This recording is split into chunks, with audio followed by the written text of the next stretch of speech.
and you all said, "Boo this man." You said that to me. Whoa, whoa. We never said, I never booed my co-hosts. Ever. I'm not, well, we did. I mean, we were like, you're drinking the Kool-Aid, but we never said that to anyone publicly. It wasn't Kool-Aid. It's called Boda Box, and it's a really good rosé. Rosé. Right? But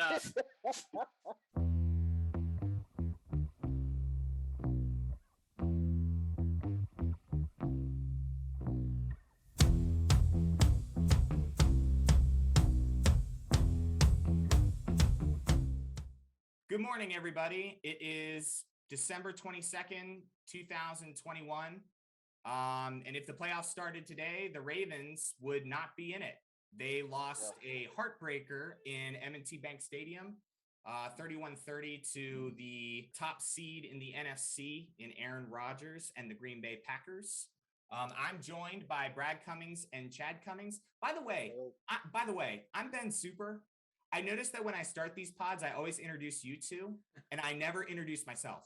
So I'm introducing myself. I'm going to give myself some credit. My name's Ben. Hi, nice to meet you. Sorry, we have failed to introduce you, Ben. I have failed to introduce myself. I'm like, why? Because I look back at the pods and I take notes every time I edit, and I'm always like, give myself some credit. Yeah, like I'm a third of this. You're the host of the show. I know, and I don't introduce what's the matter with me? So, hi, I'm Ben. Nice to meet you all, Flock Squawk. The listeners who have been listening for a while, thank you so much for your continued support.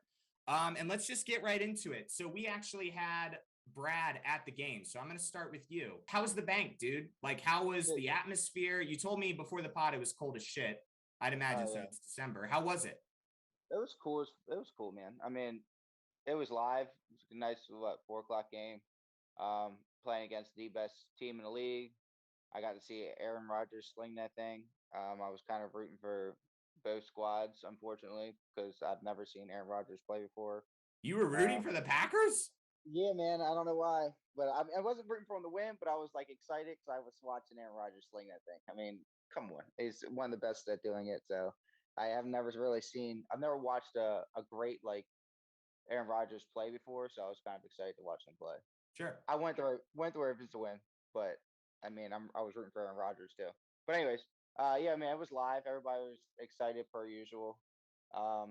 Just cold as balls, and it was unfortunate we came out with a loss. I mean, I was going into the game thinking that we were going to lose anyways. You got Aaron Rodgers on one side and the second to worst pass defense on the other side. So it was cool to at least be in the chance to go and tie or win the game at the end of the game. So a little disappointing end to it, but all in all, it was a great time. And like I said, it was pretty live. Everybody was excited all the way to the end. And there wasn't anybody that was leaving the stadium all crazy like usual when you are going down and losing. Everybody kind of stayed in it. I guess everybody kind of just assumed it wasn't really a game that we were meant to even be in the first place. So we were never down crazy amount. We were always in the game.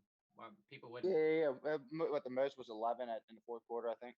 Yeah. So people don't leave unless it's mathematically impossible to win. And I noticed about the bank too. People usually don't leave in general. So I had a moment like that, Brad. I saw in 2006. I went to the playoff game where Peyton Manning and the Colts came to visit. Right. And it was so weird because I'm watching Peyton Manning play and I'm like, oh my gosh, this guy is ridiculous to watch live, right? I mean, it's insane. But it was the game where they only kicked field goals. The final score was 15-6. And my dad was like, did you like the game? And I was like, I mean, it would have been great if I saw a touchdown. This is one of the first games I've ever been to. And literally it was all field goals. And I was just like, all right. But watching Peyton Manning was crazy. And I agree. Watching Aaron Rodgers would be something else, I would definitely watch that. I missed a chance to watch Peyton Manning. I missed a chance to watch Drew Brees. So seeing Aaron Rodgers is awesome. I want to see Tom Brady. I'm not saying I wanted them to win. I'm just saying I was hoping that they were going to make some good plays so I could see them as men doing what they fucking do. You know what I'm saying? You see it on TV all the time. It's nice to see it in person. Yeah, exactly. No, I'm with you 100% on that. Another guy that was slinging it all over the yard, Tyler Huntley. Man, oh my gosh, dude. 2 touchdowns. He could not have played a better game. We're going to get into that. And we're also going to talk about a lot on this pod. We're going to talk about Mark Andrews. Mark Andrews ended up breaking the single season receiving record for a tight end for the Ravens. So that's great. And then we're going to talk about the defense and then playoff implications and the upcoming match with the Cincinnati Bengals. So stick around. This one's going to be fun. Let's start with the offense. Chad, we'll start with you. We got to talk about the 2-point conversion play, right? It was the big hot topic on ESPN. It was the play that ended up deciding the game, win or loss, one way or the other. You were watching at home. What did you think of the play? Did you think it was the right call? Do you have an argument one way or the other? I mean, what did you think about it? Yeah. Well, I'd first say, like, I knew that they were going to do it. When we were about to score the touchdown, I was like, if we score this touchdown, we're going for 2. I knew it was going to happen. First of all, you have 42 seconds left. Aaron Rodgers has a timeout.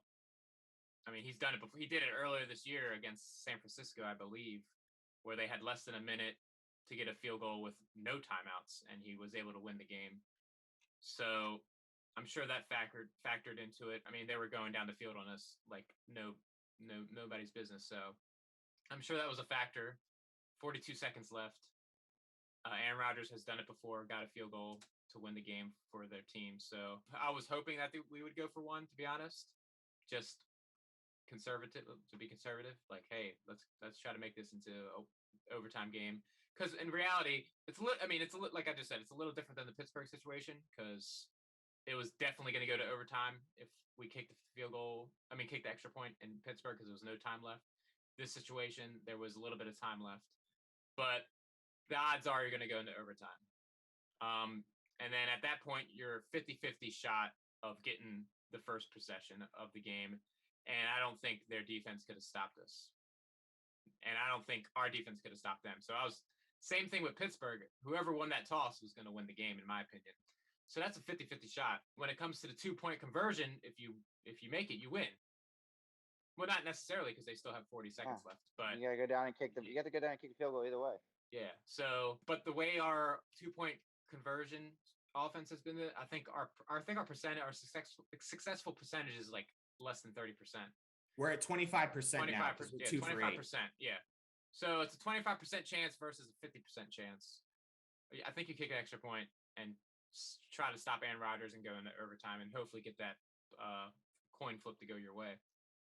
But I'm not going to sit here and be like, dang, Harbaugh is a horrible coach. Like, he was playing to win the game. I mean, why? I mean, you had the opportunity to potentially win the game. You're on the 2-yard line.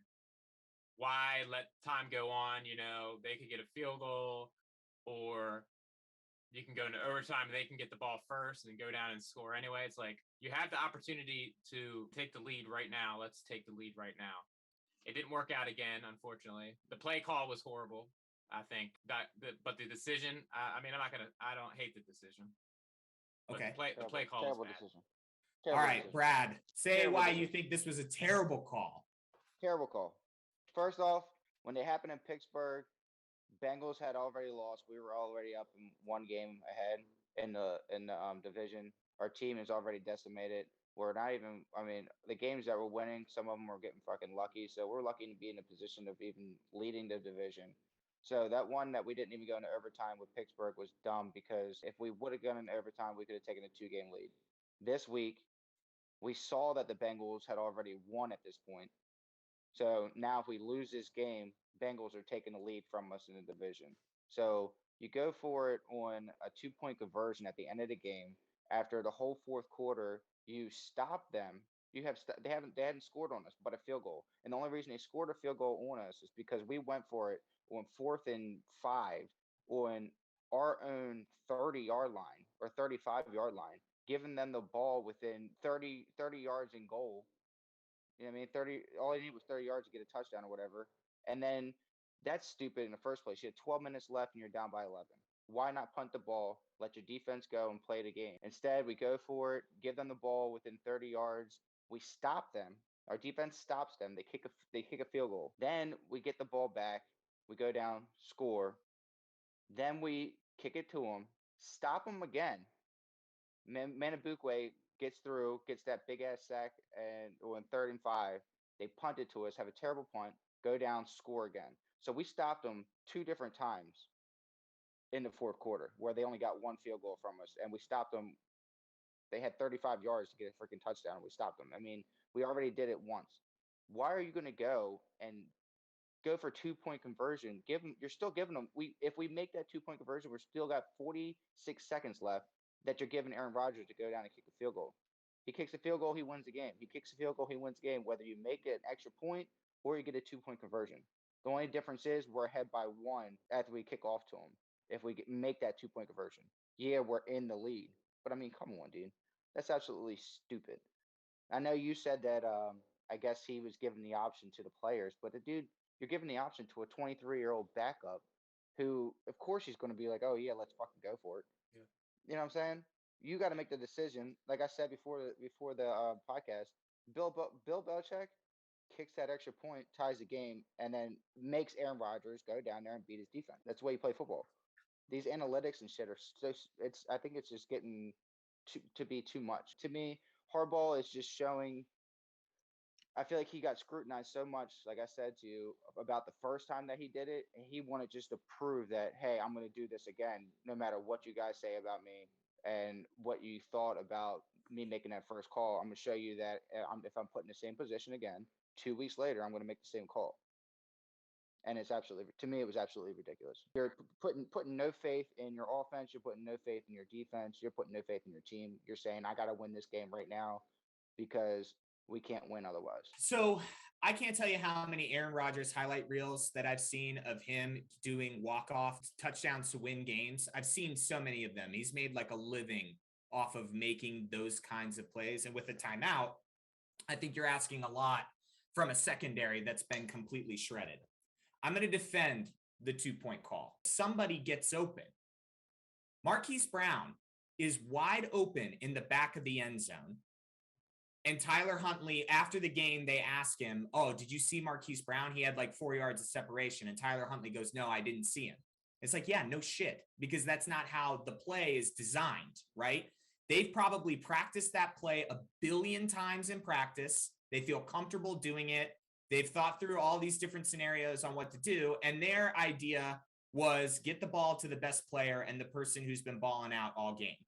I don't necessarily agree with that philosophy because I think it's a little like it doesn't allow your offense to be fluid and it doesn't allow your offense to have an out somewhere, right? Tyler Huntley doesn't see Marquise Brown because he's not looking for him. He's looking for Mark Andrews. That's how the play has been called up, right? I can't sit here. I'm kind of with you, Chad. Like I can't sit here and be like, oh, I blame one person over the other, because when you look at the totality of the circumstances, it's like, I'm not expecting a 23-year-old quarterback to make a secondary read to find him open in the back of the end zone. I would expect it from a quarterback like maybe Aaron Rodgers or Tom Brady or Drew Brees or Peyton Manning. I'd expect them to maybe take a second look. But I can't expect that of Tyler Huntley, and especially because he was balling out all game. 2 touchdown passes, no picks, 2 rushing touchdowns. I look at it, and when I heard the audio, because the Ravens social media released a video of the audio of that decision, and what struck me was before the drive even starts, John Harbaugh is like, hey, when you go down and score a touchdown, do you want to go for 2 when we do it? The drive hasn't even started yet. Yeah. I fucking love that. I love that he's empowering a backup quarterback who's been balling all game to go to, and it's just an assumption. Like he just knows, right? So I liked that. And then when they get in the huddle, the only thing I didn't like in the huddle was Justin Tucker wasn't there to plead his case, right? I think if he calls over Mark and he calls over Tyler and then calls Justin over, he has a chance to make his argument to go for 1, right? I don't know if Justin Tucker makes that argument or not, because you don't want dissension among your team on a decision. But it was the players who said, hey, let's go for it and finish the game. John Harbaugh had the analytics. There was a better percentage, I guess. It was like a 43.6% chance that they convert or something like that. He took it and then he said, okay, I know this.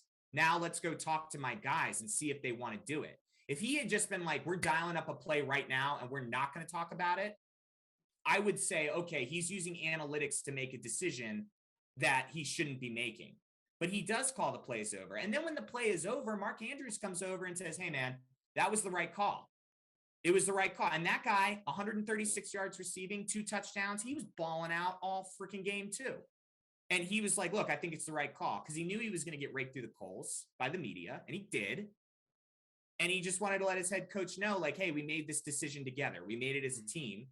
And I respect that a lot. And it seemed like John Harbaugh appreciated it, because he knew he's going to go into a press conference and there's going to be a billion questions about a 2-point conversion for like this second situation in 3 weeks, right? I mean, I read a stat somewhere that said that the Ravens are the only team in NFL history to lose 3 weeks in a row by less than 3 points. They're the only team in NFL history to ever do that.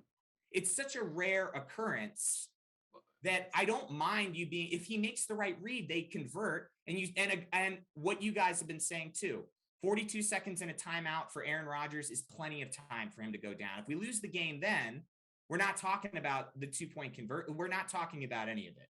So I'm not going to blame a particular person, because I think it's just the play didn't get made.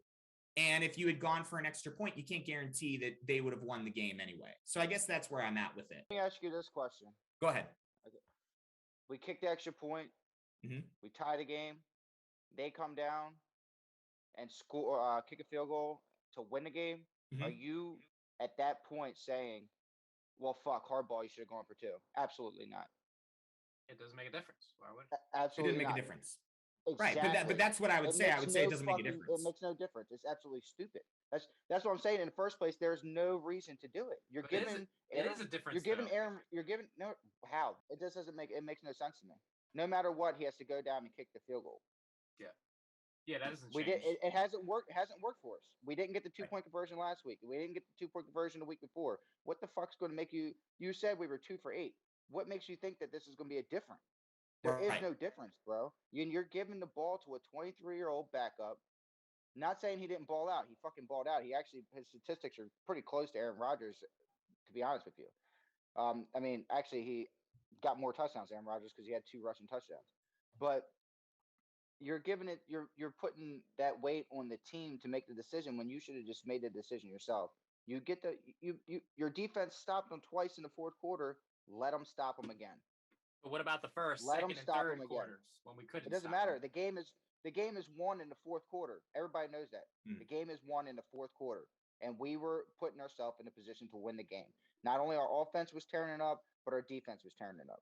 Yeah. They stopped them after going for it on 4th and 5. That was Harbaugh's first mistake. Actually, his first mistake was going for it on 4th and 4 in the first quarter instead of kicking that and getting 3 points. Harbaugh has played a terrible game for 2 out of the 3 games the past 3 weeks. I mean, he's a great coach, obviously. I mean, I'm sitting here on a sofa talking about this. So, you know what I mean? Obviously, he's amazing at what he does, but he has been making some shoddy fucking calls. I mean, I hate for the Ravens to sit there, Huntley to go and ball out like that against a team like that, the best team in the league, and Aaron Rodgers on the other side, and him go head-to-head with him, not missing a beat, really, and then the win's taken away from him for something like that. I'm not saying he was going to win if we kicked the extra point, but to me, you get a better opportunity by kicking an extra point, putting your defense on the field, and going into overtime if they can stop them. Brad makes a lot of good points. I'd say that this was a worse decision than the Pittsburgh decision. I think the Pittsburgh decision, it was no question, go for 2, win the game. But this is a way different situation because they still had the time on the clock to go win the game with a field goal. And the fact that our 2-point conversions have not been, because we failed at 2-point conversion in the Cleveland game the week before. It worked out well in the Indianapolis game in week 5 or 6, whenever it was, but we haven't done well with 2-point conversions since then. So yeah, I mean, it wasn't a great call, but I'm not really that mad at it. I think mainly because I was expecting us to lose anyway with all our injuries and having a backup quarterback, and we're playing Aaron Rodgers. Yeah, I mean, I think our odds in this case would have been better if we kicked the extra point, especially with that 40 seconds time left on the clock. So yeah, you can make an argument like, okay, so if we're breaking down analytics, you know, I think like I said, I think there was a 46.3% chance you win the game if you convert the 2 or whatever. Yeah. I guess you can make the argument like, okay, what's Justin Tucker's extra point percentage this year? 100%. It's 100%, right? So you know you're going to get the extra point, and then you leave it up to a coin flip, right? Which would be 50%. So if we're playing the numbers game, I guess, but then again, that doesn't take into account the 42 seconds that Aaron Rodgers has on the clock. And I just trust that guy to go down and throw some crazy throw into the end zone with the secondary that's Robert Jackson. Poor Robert Jackson. Could you see Robert Jackson down there in the end zone trying to defend Devontae Adams from a Hail Mary from Aaron Rodgers? But again, Ben, like Brad's point, they still had that opportunity even if we convert to. Brad is right. The better decision is go for one because there's still 40 seconds left on the clock. But the reason I don't care is because I didn't believe we would be in that position from the get-go just because of our injuries, COVID, our secondary. So I was like, shit, cool. I'm glad we're in this position to win the game. Let's go for it. But the percentage, you're saying the analytics say 40 what percent? I think it was like around 46%. If you convert, you'll win the game. Yeah, but our conversion rate is what, 25? It's now 25%. It was like 35% when the game, but because they missed it. Yeah. So that is, that's irrelevant. It's not irrelevant, but that's 43% chance you win the game if you convert it.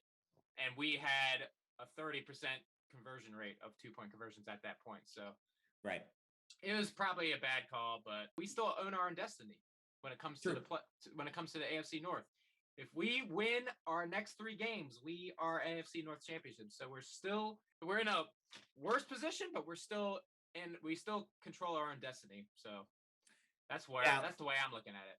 And we'll break that down later on in the pod because there's obviously a lot of playoff implications for this week. Okay, good discussion. I loved that. That was great. Yeah. All right, let's go on. Let's talk about the guys who got us in that situation. Tyler Huntley. Chad, we'll start with you. What team does he play on next year? Well, sorry to burst your bubble, but he is contractually obligated to stick with us for the next 2 years. Unless we cut him. So teams can't even. So you're saying teams can't even come and inquire about him? Oh, they could. I'm just saying the Ravens have no. It doesn't benefit them to release him or trade him because he's a great backup quarterback. And I don't see the Ravens be like, oh yeah, let's trade Tyler Huntley for a linebacker. I think he's the best backup quarterback in the league right now. Would you rather have Tyler Huntley or the 5 quarterbacks picked in the first round this year? I'd rather have Tyler Huntley. Yeah. 100%. I'd rather have Tyler Huntley. He's got NFL experience. We talk about the draft every year. Draft is just an evaluation of talent. It has nothing to do with whether or not you can ball on the field. I mean, how many first round draft picks have we seen selected? The Jamarcus Russells of the world, or the Ryan Leafs of the world who get drafted really high and then they don't pan out. I think it's just an evaluation of what other people think when it comes to those players. But I'd still pick Tyler Huntley because he gives you so many options on offense, right? Like he's proven that can be accurate. He can run an offense. He doesn't hold the ball too long. No.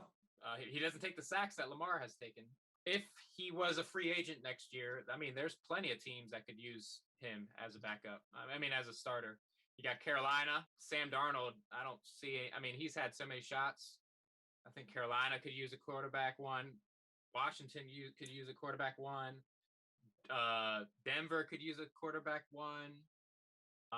Pittsburgh could use a quarterback one next year. Depending on how Russell Wilson, that whole thing plays out. Maybe if Aaron Rodgers leaves Green Bay, do they really want to stick with Jordan Love? He hasn't proven to be anything. Not that he has that many opportunities, but there's tons of teams that need quarterbacks, and Tyler Huntley will be he could potentially be sought out. There's a chance that a team might make an offer for him next year. That's a good cookie. That's a good thing to have in our back pocket, having a starting caliber backup. But I don't see the Ravens biting because having him as a backup, and who knows what happened. I don't want to start a controversy about Lamar versus Tyler Huntley, but Lamar is due hundreds of millions of dollars next year. Tyler Huntley is getting paid, I think, $800,000. I'm on the same page. I didn't know that we had him for the next 2 years, which is great. It's a good backup for Lamar when he comes in. They already showed the statistics. He's actually 1% better when it comes to passer rating. He has the exact same rushing yards. I think it's like 5.8 yards per carry, and he's doing the damn thing. You know what I'm saying? He came in last week against Cleveland, not even taking first team reps, comes in and still keeps us in the game. They Well, could he's the potentially one. come back and He's also the beat reason we were Cleveland. out of the game with his 2 fumbles. Yeah, he fumbled the ball, yeah, but Lamar does the same thing. I mean, last time we played Cleveland, he threw what 3 picks, 4 picks. I mean, Lamar Jackson has literally looked like it was his first year playing. Not, I mean, his first year playing, he came in and won 6 games. But I'm saying it looks like he is a normal rookie for the last 6 games and has absolutely done nothing. The fact that we had, I hate to say it, but the fact that he got hurt and Huntley came in is kind of giving us like a kind of like a little push, and that makes me feel a little bit better about the game. To be honest with you, Huntley's making better reads. He's getting the ball out quicker. He's throwing the ball. To me, he's throwing the ball better. He's putting it. I mean, you're not seeing too many players. I mean, besides that catch that Andrews had in the back of the end zone for the first touchdown, he had to make a diving catch for it. But you look at Huntley, the way he had to throw the ball. You had Smith coming across the middle. I'm pretty sure, the linebacker, and he put that ball in the only position that Andrews could catch it. So other than that, nobody's having to make spectacular catches in a game to make the quarterback look good. You know what I'm saying? A lot of these receivers have made Lamar look good in the last 6 weeks, where the first 6 weeks it was Lamar making the receivers look good. So Huntley's coming in, doing a great job, and I mean, not to ruffle any feathers, but I mean, if Miami was offering all those players, what, 3 first-round picks, 2 second-round picks, and a starting quarterback for Deshaun Watson after he has all this legal shit, I mean, if you got Huntley for 2 years and Lamar Jackson's contract's up and he's due to get paid 50 million, 40 something million after all these other quarterbacks getting paid crazy money, and you have Huntley, I say that's a good problem to have, Yeah. honestly, Yeah. because you can rebuild your entire team with somebody like Lamar Jackson leaving and going to another team that needs it. Right. Yeah. My thought on it is sort of like, first off, Washington. If Tyler Huntley was somehow ended up on that team, what an interesting team that would be. With them, Terry McLaurin, Antonio Gibson, McKissick. The Washington football team, I like their offense. I think with Tyler Huntley instead of Taylor, and I like Taylor Heineke. I do. Yeah, Heineke's doing I'm good. not sure. I'm not sure if he's the long term. So I don't know what they think about him. I know that fans like Taylor Heineke, but I love the Washington scenario for Tyler Huntley. He's making reads that I think, and this is just conspiracy Ben here, like Lamar has gotten a lot of scrutiny for not being able to pass the ball. So much so that it dominates like headlines on all these major networks about his ability to throw the ball. It's always been in question, right? For his entire life, it's been in question. Yeah. Tyler Huntley has not had that kind of scrutiny, and I feel like it frees him up to do more things offensively that in Lamar's third year, he wants, like, I think Lamar wants to change the narrative about him, that he can throw the ball, and he's abandoned some of the run things that make Lamar special as a player. The best example I can give is the first rushing touchdown that Tyler Huntley scored, right? He hikes the ball, and all of a sudden, like you can even see in the corner of the screen, the defenders start to shift to the right. And I saw it, and I'm looking at Tyler, and I'm like, man, if I were Tyler, I would fucking take off to the left right now. I would just fucking run. Fuck the pass, abandon it, take the ball, and run it in. And what does he do? He tucked the ball, and he ran it right into the corner. He ran right for the pylon and got the touchdown. That's stuff that I would love to see Lamar do, and I'm afraid that all of the things that have been said about him and all of the expectations of him improving his passing this year, I think he looks for pass first, and it's an incompletion or an interception. Whereas I would like to see him just fucking roll out. I would like to see him just fucking take off. If you're 23, 24 years old and you can run a 4.40 or whatever, why aren't we using that more in the game? And I think it might be a mental thing with Lamar, because how else do you explain his regression? You know, it's not like his arm got weaker. He's not old. It's not like the offense has changed. He's got the same offensive coordinator he's had for the past 3 years. So what is it? It's a mental thing for me. What do you guys think of that? I think there is something to Lamar, and I think the team in general this year focusing more on the pass, because the previous 2-3 years we've made it. I mean, we've blown out our competition in the the regular season, but once we get into the playoffs and a good defense actually stops the run, then we have to develop our pass in one game right there, and it's a win and go home situation in the playoffs. Whereas this, I mean, we talked about this we talked about this a lot this year. I think that's the focus this year, is to to develop that second dimension of our offense. Yeah, maybe it has, caused us a couple games this year, but I think it's better for us in the long run if Lamar does develop better as a passer. And yeah, like you said, Huntley is not in that position, so he can run all day and no one's going to care because he's a backup. He's not expected to win anyway, so he has no mental block of like, oh, I got to develop as a passer right now.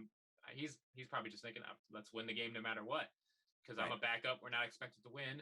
We're missing all these players right now, and there's going to be hiccups. Like we've lost some games, but if we make the playoffs, I think it's gonna. I mean, it has already shown dividends. Like we've come back from huge deficits this year against Indianapolis.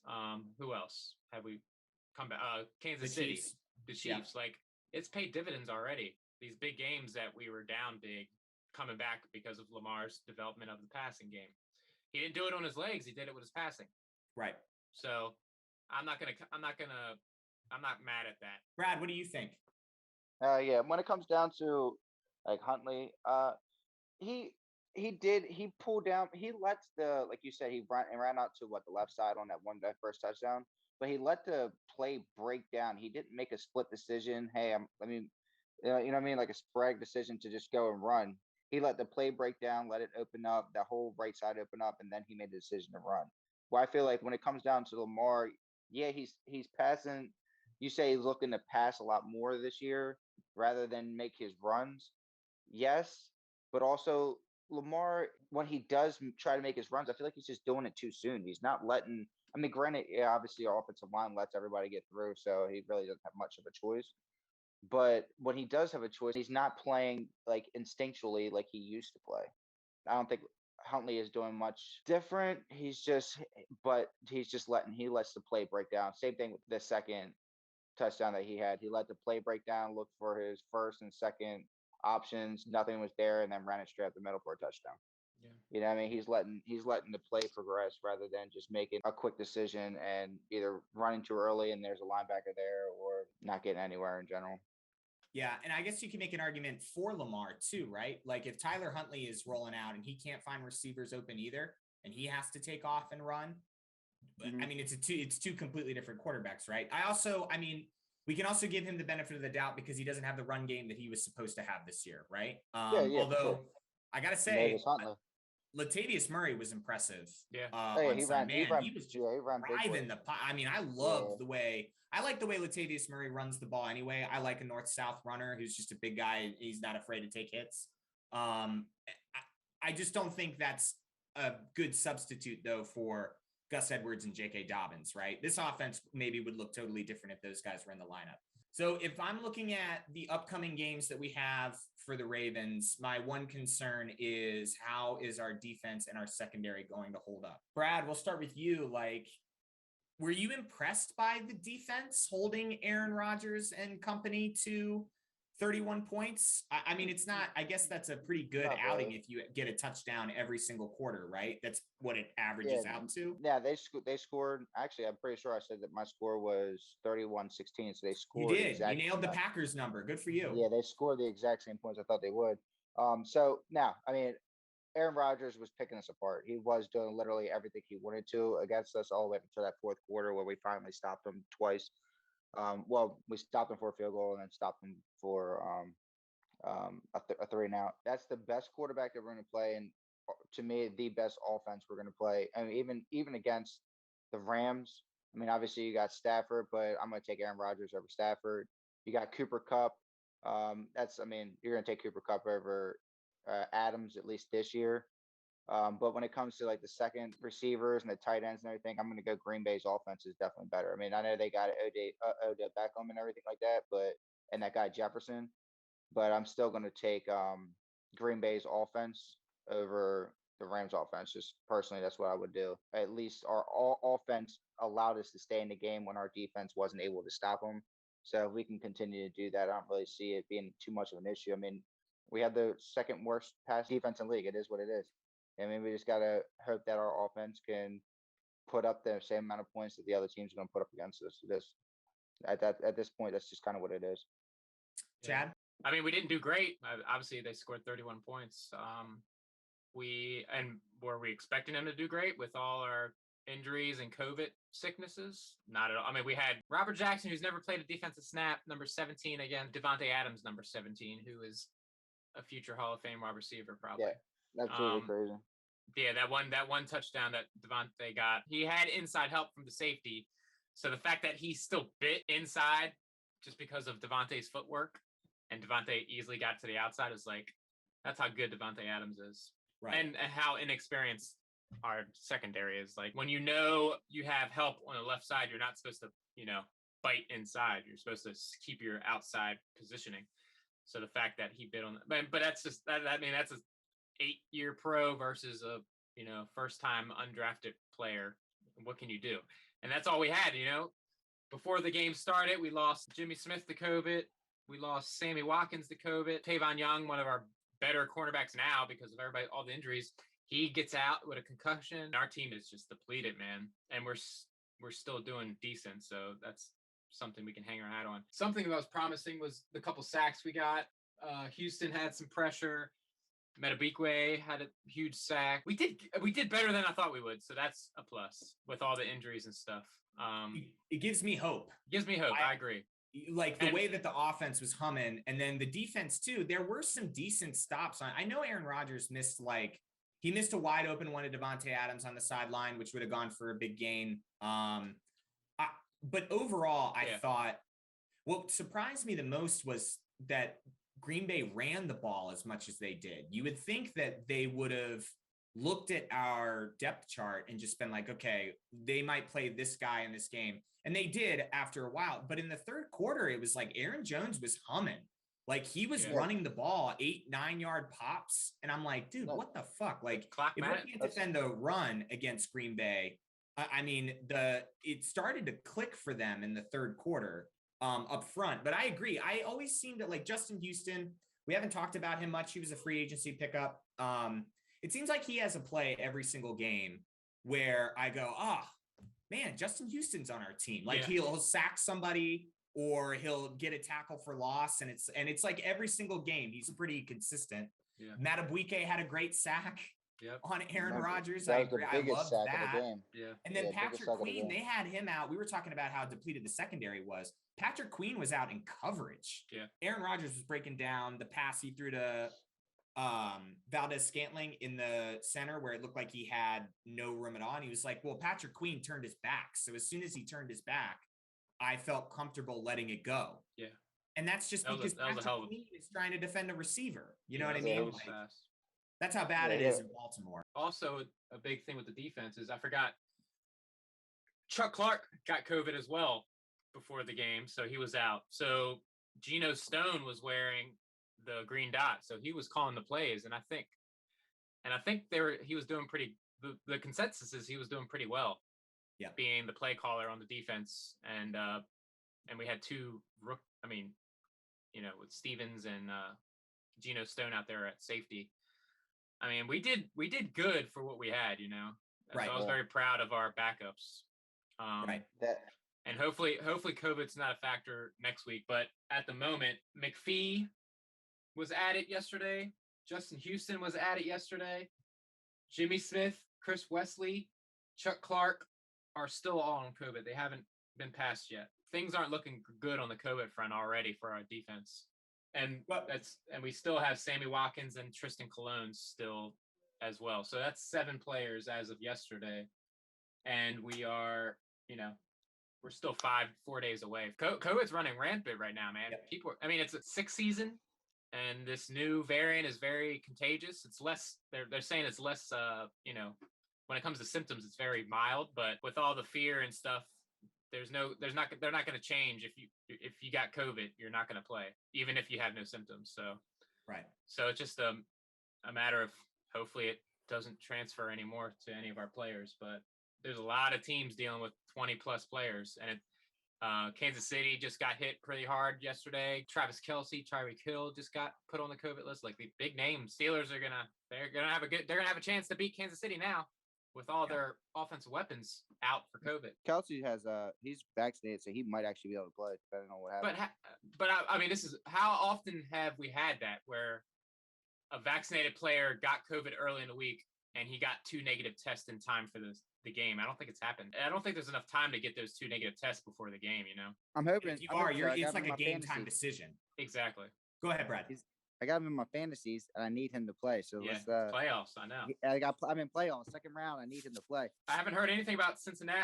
I don't see any issues with Cincinnati's team with COVID. Yeah. So it seems like they're going to be full. Only thing to question there, I guess, is Mixon's ankle. We'll see what happens with him. Another thing that we didn't talk about is the fact that I know you were talking about Dillon and Jones running up the. I mean, they were running straight up the middle, and Campbell was out. So I mean, that was a big deal.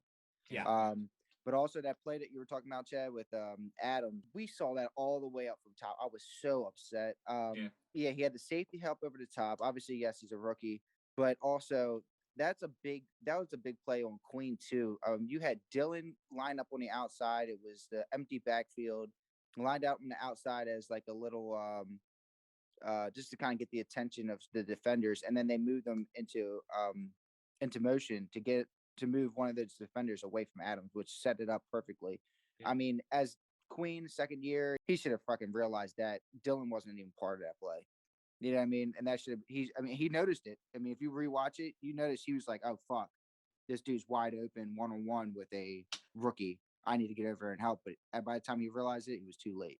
Yeah. So he was really playing against. He had inside help with Queen, had over the top help with the safety, and then just got. I mean, you can't argue a rookie getting beat by Adams. I mean, you get the best in the league getting beat by Adams. His footwork is just so nasty. Devontae Adams is a future Hall of Famer, right? Like we can pretty much lock that up. Yeah, he's nasty. It's a lot to ask of poor Robert Jackson. I saw the replay on that play and I was like, man, that he didn't stand a chance. Yeah. You know what I mean? It's like, it just was such a weird matchup. Okay, so let's talk about playoff implications. Yeah. So Chad texted me last night and was asking about common games. What I mean by that is, so when you go to ESPN and you look at the standings, you'll notice that the Ravens are completely out of the playoff picture. Colts, Chargers, Bills, and Ravens are all sitting at 8 and 6. Yeah. We have a tiebreaker against the Colts. We have a tiebreaker against the Chargers. We haven't played the Bills. You know, we're at the bottom of that 4-way tie for whatever reason. For the Buffalo Bills, they win the tiebreak over Baltimore based on best win percentage in common games. The idea here is you look at two teams, if they have the same record, and I believe they have the same conference record, what they do is, and if they haven't played each other, so there's 3 conditions that need to be met for common games, right? Then what they do is they look at the schedule of both teams and they look for how they performed against similar opponents. And this is where it kind of fucks us, because when you look at the Buffalo Bills and their wins, they played the Dolphins in their division twice and they beat them both times. Mm-hmm. Other than that, it's pretty equal. I mean, they also have a win against the Chiefs. They have a loss against the Colts. We beat the Colts. But it's not enough to overcome the 2 Miami games. So basically, because Buffalo has Miami in their division and they beat them twice, the first time was week 2, they actually shut them out 35-0. And then the next time they played at home and they beat them 26-11.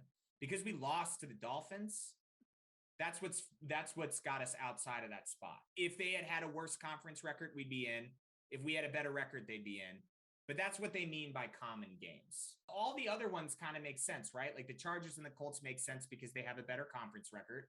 The Chargers are 5-4 in the AFC, and the Colts, by the way, who beat the Patriots, throwing that out there, they're 7-3 in the AFC. Gotcha. So, and then the Bengals, obviously, because they beat us earlier in the year, they're ahead of us there. But I guess I've never seen the common games rule. Yeah. It doesn't matter because there's still 3 games left. But when I saw, after we lost and I saw that Cincinnati won, I was like, all right, so that means we're in a wild card position. But then when I saw that we were in the 8th position, I was a little surprised. As it currently stands, we're in the 8th spot.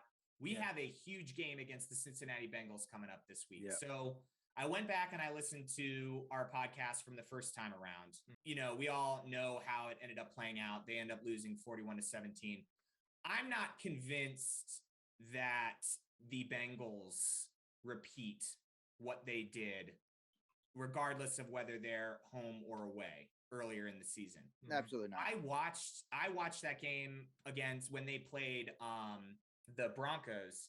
And honestly, I wasn't impressed. Like, they put up 15 points. If we look at the Bengals' last few games, it hasn't really been great, right? So they lost to the 49ers in overtime. They only mustered 23 points.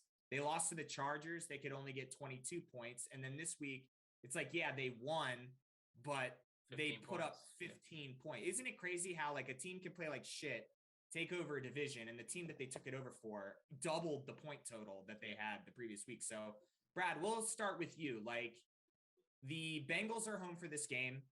I don't think they've played very impressively the past couple of weeks.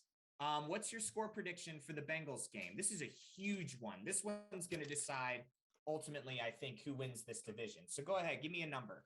31-20 Ravens. I think it's going to be a high scoring game again, but I think that we hold them off this time. I mean, it was nothing but big plays. I mean, that's literally the only reason that we lost is strictly big plays beating us. Every single touchdown that they had against us was 20 plus yards. You had Usama had 2 touchdowns. He only had 3 catches, and 2 of them were 55-yard touchdown, 32-yard touchdown.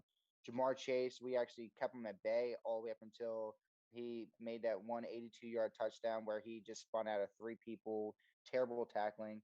And then Pareem and Mixon, they both had more. Mixon had that 21-yard touchdown and 46-yard touchdown for Pareem in the 4th quarter. So it was literally just, we got to stop big plays. If we can stop the big plays, we can actually hold them and beat them. They're not that much better of a team. I mean, you look back at that game, they were, but it was strictly just either a blown coverage or just missed tackling that beat us. And if we can fix that, I feel like we can beat them. It's a good point too, because we didn't see him coming the first time. Right. Like even when I was making picks, I was like, look, I think this game is going to be really close. I think the Bengals have gotten a lot better, but I still had the Ravens winning that game, and they ended up getting completely blown out. Like, I just don't think that happens. Well, yeah, I mean, you keep Adam, you keep one of the best, if not the best receiver in the league. You hold him to 6 catches for 44 yards, and granted, he did get a touchdown, but like you said, that was on a freaking rookie. I don't see Jamar Chase. If we can hold him, we could stop that man. I mean, besides the 82-yard touchdown last time, we pretty much held him at bay just like this. We just got to keep him. If we can keep him from catching so many balls or even getting in the end zone, and make them make the other plays with the tight end or Boyd or Higgins, whoever is available, I think we'll be fine. Obviously, we had the best rush defense in the league, so I'm not even really worried about mixing up Kareem. Last time they made those touchdowns towards the end when the game was already out of hand anyway. So, what do you think about their pass rush, the Bengals pass rush? Because I'm kind of worried. That's the one thing that kind of gives me pause in this game. Our offensive line still hasn't figured everything out. I thought they played better against the Packers. If that trend continues, I'm not too worried about some of the guys that they have, but I think that's the one thing that kind of holds me up on this game. I agree. I thought you hold Devontae Adams to 44 yards. That's always a good formula for success, right? That means you're doing something right. I know Marquez Valdes-Scantling had 98, but I mean, we had a depleted secondary. So, well, I mean, somebody else has to get that. If you're holding that, you're holding Adams, somebody else is going to be open. And it is what it is. And you knew one of those two. It was either him or Lazar was going to go off, and it was him. So okay, yeah, I mean, it makes sense. Yeah. Absolutely. Chad, what do you think? What do you have for this game? I have a high scoring game. I think with our pending COVID issues seeming to be getting worse, it looks like we're going to be missing a couple key guys still this week. I think even though our backups played decent against Aaron Rodgers as them, I think we give up a couple big plays. But I think our offense, and I mean, even if Lamar doesn't play, I think even with Huntley, I think we have an opportunity to score a big, just like we did against Green Bay. Ravens win 28-26. 28-26. No one can defend that Huntley to that seam route to Andrews. How many fourth down conversions has Huntley had with that seam route to Andrews? Yep. Like Right. quick Well, he could pass. throw It's a quick, an accurate I mean, ball. Yeah, it's like boop boop. Like no one Yeah. can defend. He even got a crochet with it a couple once. It's the same play every time, and we've done it multiple times in the Green Bay game. We did it multiple times in the Cleveland game. Yeah. Hopefully, Cincinnati doesn't pick up on that if Huntley is the quarterback this week. I mean, obviously they're going to notice it, but if we're talking about it. Hey, that's a good question. Actually, is Tyler Huntley starting or is Lamar? I just looked at the practice report. They're practicing indoors today, and media won't see. So they're going to keep it a secret as long as possible. They're saying Lamar's day to day, so we don't know if Lamar's going to be practicing today, especially with the COVID issue right now. Their media is not going to be allowed to watch, so we're probably not going to find out anytime soon who's the starter. Right. Maybe that's exactly why they're keeping it a secret, because it's going to, the Cincinnati's now got to prepare for 2. Is it the same situation as last week? Is a week now rested enough for, like, we don't know the severity of his ankle. Yeah, I mean, they didn't put him on IR. They don't expect more than 3 games. Right. But so are they even expecting Lamar to play this week? I don't know. He has a bone bruise, right? Bone bruise, yeah. Ankle sprain, bone bruise. So we won't even know. I'm just going to assume Lamar's not playing. Yeah. Which is, I mean, it sucks, but yeah. So I'm assuming we're going to play Cincinnati for the division without our starting quarterback and with multiple COVID issues. Here's what ESPN says. The matchup predictor, it's pretty much like, it says 50.9% in favor of Baltimore. So it's a coin flip. Vegas, for the spread, they have the Bengals at -2.5. And then the over-under is set at 45. I think the Ravens win this one. I've got the score at 24-20. I think it's hard for me to sit here and say that they can repeat to get another 30-point performance, especially with the way that the Bengals defend the run. Right now, they're allowing 95.9 rush yards per game, which is okay. I mean, that's not like, it's not the Ravens. The Ravens are allowing 86.2. And they give up a decent amount of pass yards too. Pass yards allowed 268.5, but I like their secondary. They just have a bunch of veterans that were picked up from other teams in the offseason, and they just really kind of clicked as a unit. And the pass rush is a concern. I don't know. I have the Ravens winning. I have it real close, man, because these divisional games are always close. Like I said, though, I haven't really been impressed with Cincinnati's offense in the past couple of weeks. 3 weeks is a trend for me. So 3 to 4 weeks is a trend to me. So for whatever reason, they're not clicking offensively, but we have COVID issues. We don't know how the rest of the week is going to go. Are the Bengals going to get confirmed cases of COVID? Like, we don't know because of how rapidly this thing is spreading. And the Ravens are just as susceptible to COVID as the Bengals are. So big question is whether Lamar is going to play or not. Like, I don't know whether if you have Tyler Huntley, the offense is too different, but the way that he played last week, I feel comfortable with whatever quarterback goes in there, right? Like, there's going to be an issue on that side of the ball. So we all have the Ravens. Good, because we all had the Packers last week, and that felt like wrong. Terrible, but we were all right. Without knowing exactly what's wrong with Lamar, coming up on a divisional game that's already going to be more tough. You have a defense that is, like you said, on rush. They are 5th in the league right now. Our offense is 3rd in the league, so I mean it's a pretty good matchup. But we're 3rd in the league strictly because we have a running quarterback. So if you're saying that Lamar Jackson's ankle is hurting and their pass defense is ranked 26 right now, I'm going to put Huntley in. He has a hot hand. He's throwing a better ball. Let him go in and do his thing for one more week, and then let Lamar get one more week of rest and come back against a defense with the Rams that isn't really even playing that well right now anyways. Make that playoff push with the last 2 games and give him one more week's rest is the way I'm looking at it. So If But we're we gonna have have any chance we have of to have this game though. That's the only thing. Yeah, Yeah, I was going to say there's yeah, a but lot I on the mean, line. Huntley has. I mean, you're telling me that you don't trust Huntley right now? I He's do. come in and I put, do. I yeah. do. So I trust Yeah. Huntley just as much as I would trust Lamar Jackson being under center right now. Comes down to running the ball against a defense that is, like you said, a good pass rush and really good against the run. I'd rather not have a Lamar Jackson who hasn't played in 2 weeks and is maybe not going to be able to make the right cuts that he is used to making. And you have a healthy Huntley who has a hot hand right now and has a lot of confidence. I think there's other forces at play here. So Lamar is in a contract year. I think that if he can play, or if they think that he can play, he's going to play, because there's just too much. Imagine a scenario where Lamar Jackson comes in and beats the Bengals, right? All of a sudden, contract negotiations on his side, you can point to that and be like, do you remember when the division was on the line and the Bengals, we took the division back from the Bengals and we prevented them from making the playoffs and we got in and they didn't?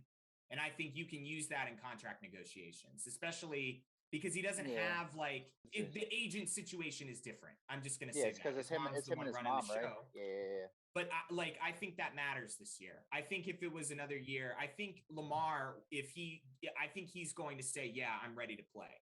And then at that point, they're going to go and they're going to roll with him, because if he thinks that he can play, then why shouldn't they? You know what I mean? So I think there's some politics going on with that. Chad, do you have any thoughts on that? If he's hurt, no, because Right. Huntley has proven that he can, keep up. He can put us in a winning position.